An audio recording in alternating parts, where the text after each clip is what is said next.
Good afternoon and welcome to my magic knot tutorial. I know we've all had those projects where you are following the pattern and it's telling you to do the chaining and then the linking together with a slip stitch. So you get something like this. So I did this for an example. So maybe you're making a winter hat or something like that, and you do the six chains or whatever it might be, join them and then crochet out from there. And obviously you're going to get something like this. You've got a little hole in the center, which you don't really want on the top of your hat or whatever you might be making. The alternative to that is obviously using a yarn needle and sewing it together.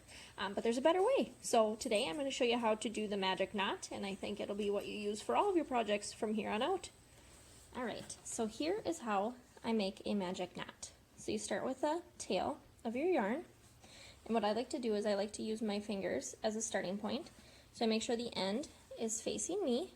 And what I'm going to do is I'm going to wrap it around my fingers. And on the second time around, I'm going to go behind the first one. And then I'm going to take my hook and pull that one forward like this. And then I like to take my hook out and stick it back in the front way. So then what you have is a loop.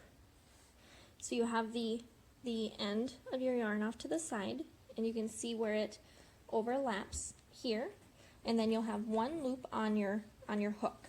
So what I do is I'm going to just do a single crochet, and then I'm going to do a few stitches into the loop. And what you want to keep in mind here, what I'm doing is you want to crochet over where they meet. You don't want to do it on this side. So you're crocheting over the tail and the loop. So we'll just do a few like this.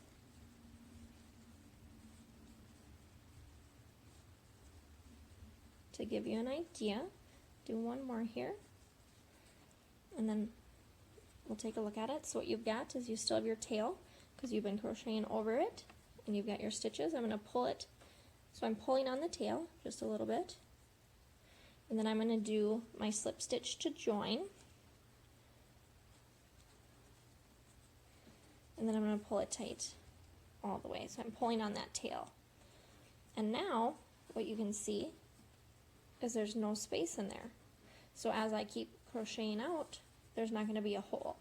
So if you look at the first one we did, there's that hole in the center, and in this one there isn't.